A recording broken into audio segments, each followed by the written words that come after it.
The year was 1805, and Europe trembled under the shadow of one man's ambition.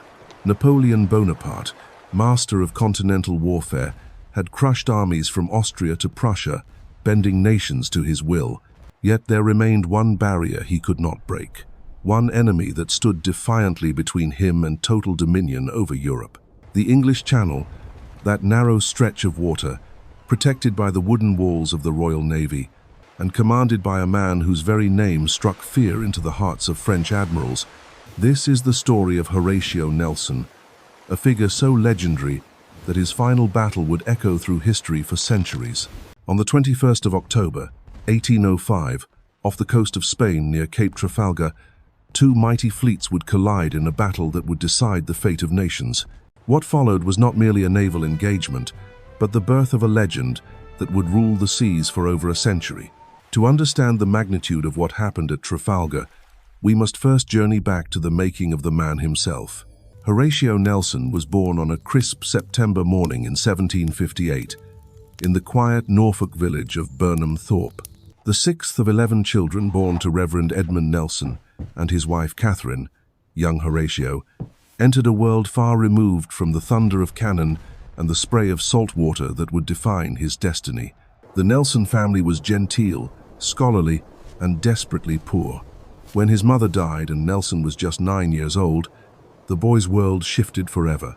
It was a harsh childhood marked by self-denial and frugality, where eyes were considered a luxury the even spectacles for weak family could not afford. Yet fate has a way of shaping greatness from the most unlikely circumstances. Nelson's salvation came through his mother's brother, Captain Maurice Suckling, a high-ranking officer in His Majesty's Navy. On the 1st of January, 1771, a 12-year-old boy with fragile health and an uncertain future reported aboard HMS Redoutable as an ordinary seaman.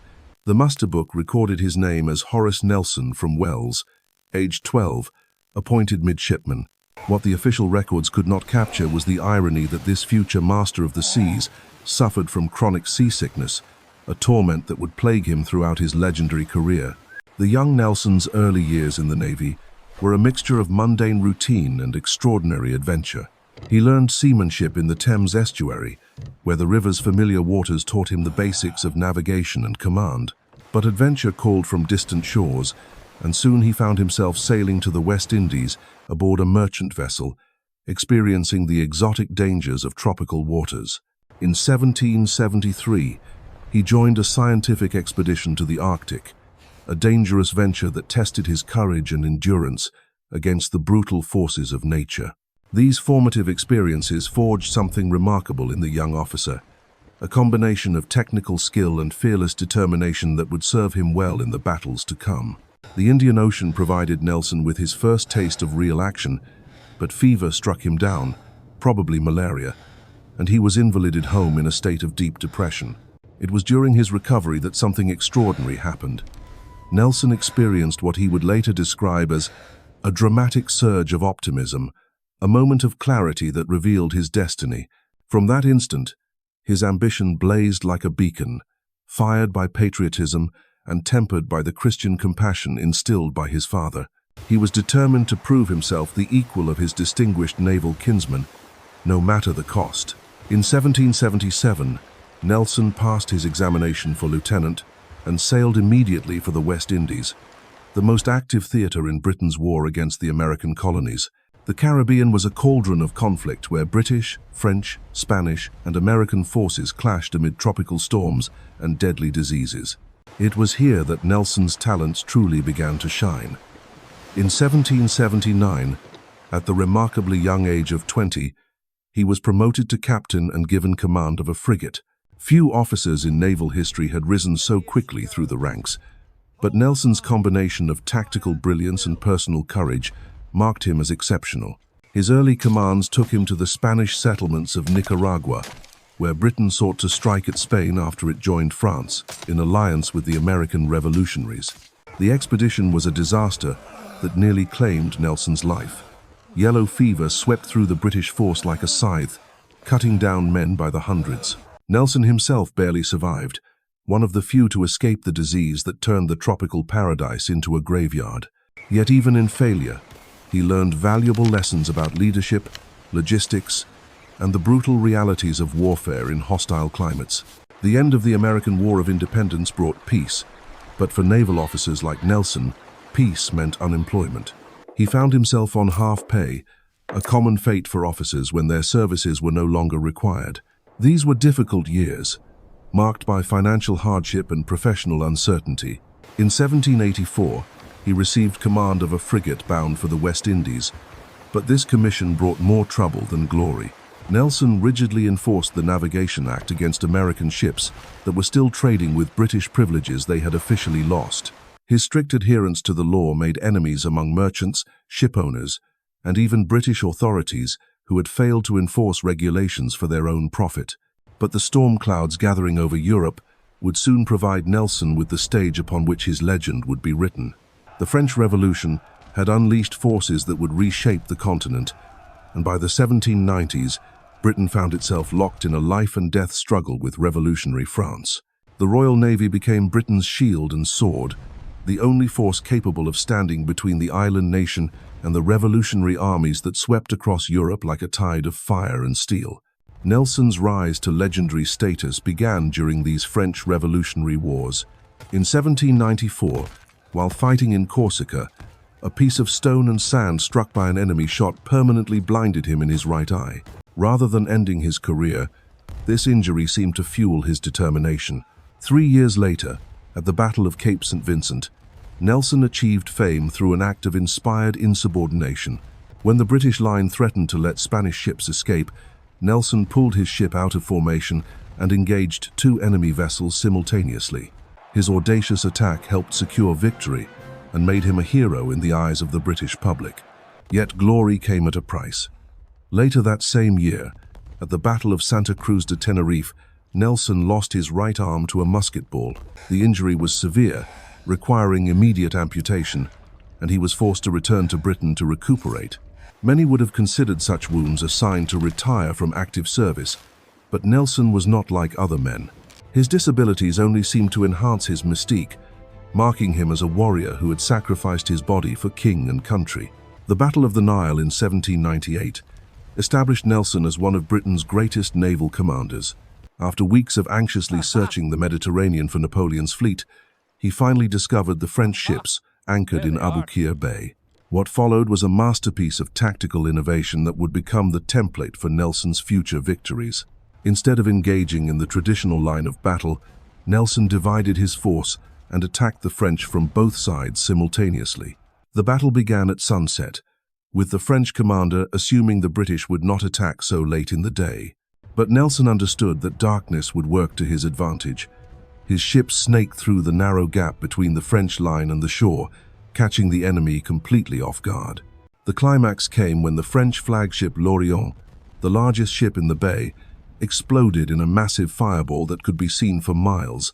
The destruction was so complete that only 2 French ships of the line escaped. The victory at the Nile transformed Nelson from a celebrated captain into a national icon.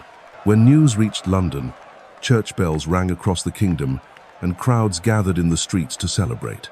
The Admiralty promoted him to Baron Nelson of the Nile, and Parliament voted him a pension for life. But perhaps more importantly, the battle established Nelson's reputation among his fellow officers as a tactical genius who could achieve the impossible through sheer audacity and brilliant planning. Yet Nelson's greatest triumph still lay ahead, waiting in the waters off Cape Trafalgar. By 1805, Napoleon had abandoned his dreams of invading Britain directly and turned his attention to the continent, where he crushed Austrian and Russian armies at Austerlitz. But the spectre of British naval power continued to haunt his ambitions. As long as the Royal Navy controlled the seas, Britain could strangle French trade, supply Napoleon's enemies, and remain forever beyond his grasp. The French emperor knew that naval supremacy was the key to ultimate victory. If he could combine the French and Spanish fleets, he might achieve temporary control of the English Channel, long enough to transport his Grande Armée across those narrow waters. The invasion barges had been gathering in French ports for months, and 200,000 veteran soldiers waited for their chance to march on London. All that stood between Napoleon and his dream of total European dominion was the wooden walls of the Royal Navy, and the man who commanded them. That man was now Vice Admiral Horatio Nelson, Knight of the Bath, Duke of Bronte, and the most feared naval commander in the world. His reputation had grown with each successive victory, and French sailors spoke his name in hushed whispers. Spanish captains crossed themselves when they heard he was at sea. Even Napoleon himself acknowledged Nelson's genius, once remarking that the English admiral was worth 40,000 men in battle. But Nelson was more than just a tactical innovator. He possessed an almost supernatural ability to inspire his subordinates, transforming ordinary seamen into heroes willing to follow him into the mouth of hell. His captains adored him, calling themselves Nelson's band of brothers, and his crews would sail their ships into the jaws of death if their admiral commanded it. This bond between commander and commanded was forged through years of shared hardship, mutual respect, and Nelson's genuine care for the men who served under him. The stage was set for the final confrontation when the combined Franco-Spanish fleet, under Admiral Villeneuve, sailed from Cádiz on October 18th. 33 ships of the line, including the massive Spanish Santísima Trinidad, with her 4 decks and 140 guns, represented the most powerful naval force ever assembled against Britain. Villeneuve was a competent officer who understood the stakes, but he also knew the reputation of the man hunting him across the Atlantic swells. Nelson's fleet was smaller, just 27 ships of the line, but every vessel was manned by crews hardened through years of blockade duty. While the French and Spanish sailors had spent months cooped up in harbor, drilling in theory but lacking practical experience, the British had been constantly at sea. They had beaten back and forth off the European coast in all weather, their guns' crews drilled to mechanical perfection, their officers seasoned by countless actions against enemy squadrons attempting to break the blockade. The British commander had no intention of fighting a conventional battle. Traditional naval tactics called for 2 fleets to form parallel lines and pound each other with broadsides until one side broke. But Nelson had studied Villeneuve's methods and knew the French admiral would expect such an approach. Instead, he planned something audacious, something that violated every principle taught in naval academies, but might just achieve the decisive victory Britain desperately needed. On the morning of October 21st, as dawn broke over the Atlantic, Nelson's ships formed into 2 columns, racing directly toward the enemy line. It was a tactic so unorthodox that many of his own officers questioned its wisdom.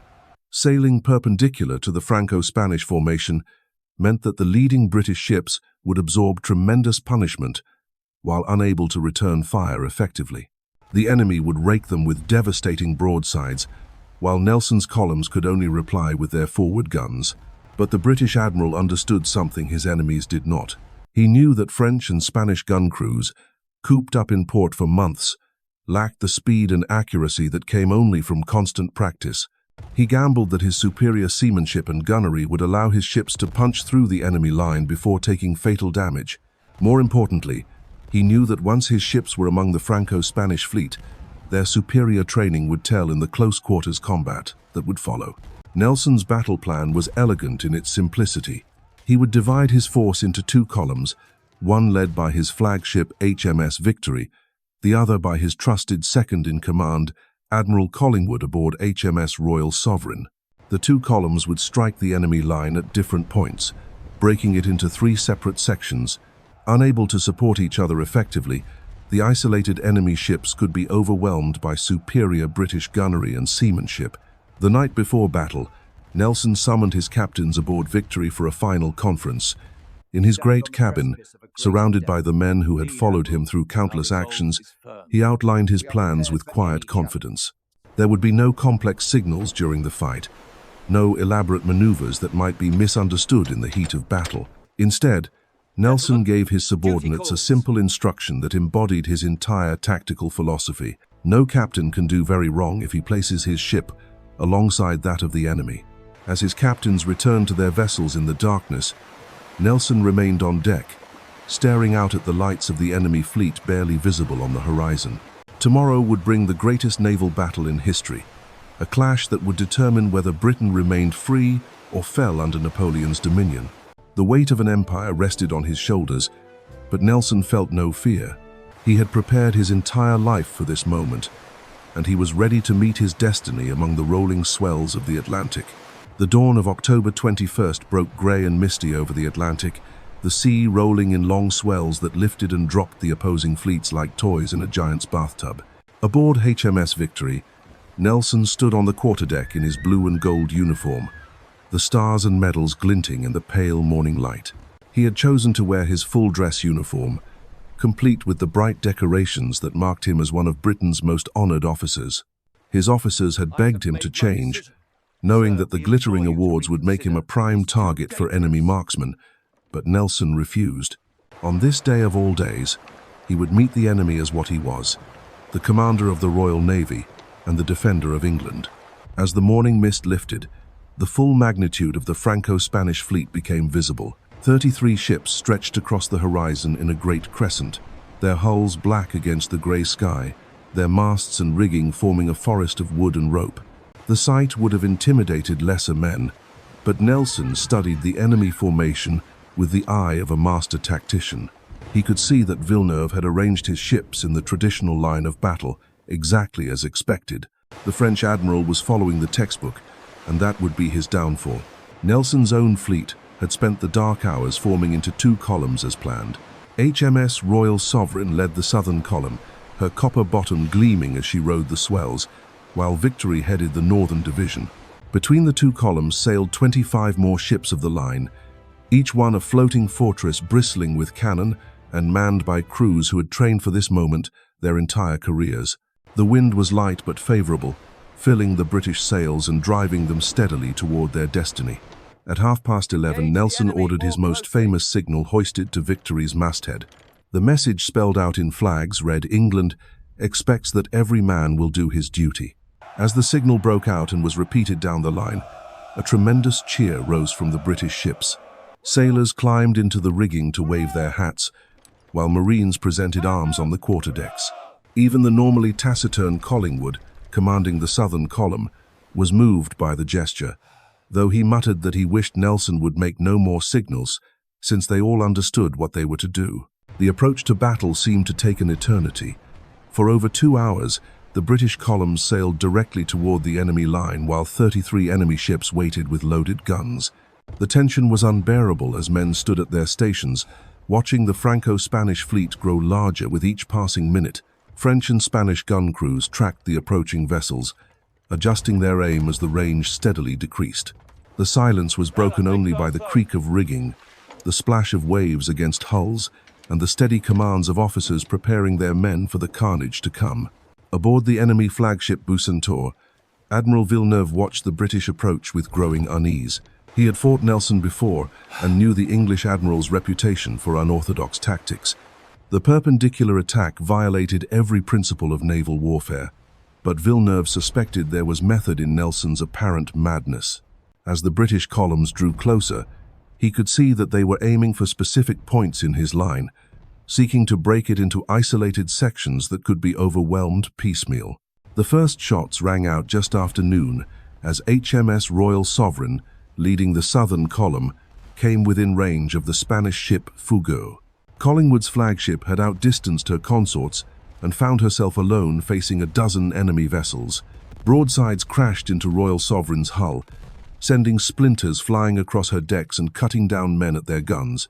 But Collingwood pressed on, knowing that every minute of punishment he absorbed brought the rest of his column closer to the enemy line. At 20 minutes past 12, Royal Sovereign finally reached the Franco-Spanish line and cut through it like a sword thrust. Her first broadside, fired at point-blank range into the stern of the Spanish flagship Santa Ana, was devastating. 50 guns fired simultaneously, their shots smashing through the enemy's stern windows and raking the entire length of her gun decks.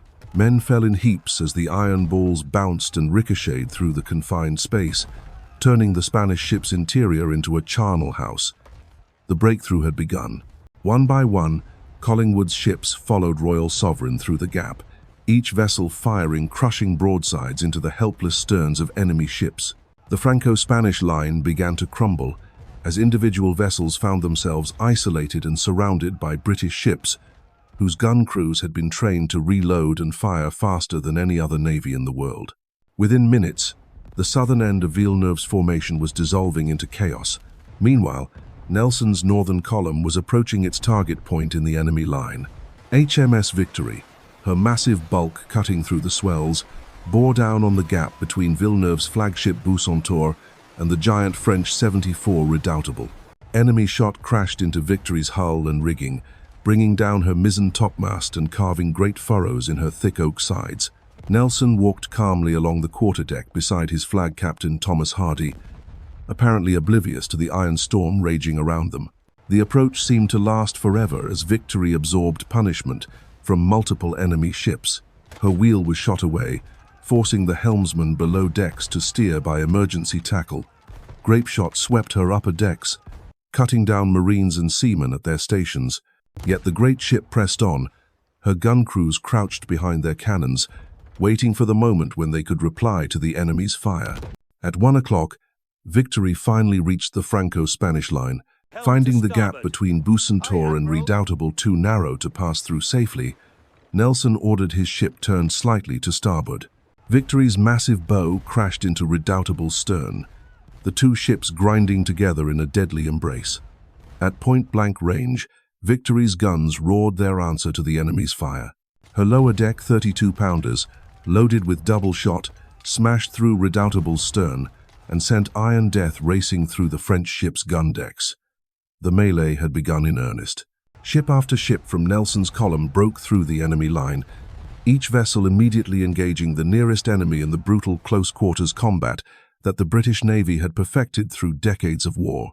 The air filled with the thunder of cannon, the crash of falling masts, and the screams of wounded men. Smoke rolled across the water in choking clouds, turning day into a hellish twilight where ships appeared and disappeared like ghosts.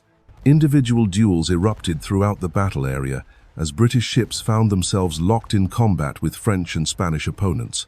HMS Temeraire, following Victory through the line, found herself engaged with both Redoutable and the French Fougueux. Her gun crews worked like machines, loading and firing with mechanical precision while enemy shot crashed through her sides. Captain Eliab Harvey walked his quarterdeck with the same calm dignity as his admiral, encouraging his men and directing the fight with quiet competence. The superior training of British crews began to tell as the battle reached its climax. While French and Spanish gunners struggled to reload their weapons in the smoke and confusion, British gun crews maintained their devastating rate of fire. Ships that had taken years to build were reduced to floating wrecks in minutes as concentrated broadsides smashed through their sides and brought down their masts in tangled heaps of wood and rigging. But Victory was not without cost. HMS Victory, locked alongside the French Redoutable, found herself under attack from enemy marines in the Frenchman's fighting tops. Musket balls swept Victory's quarterdeck.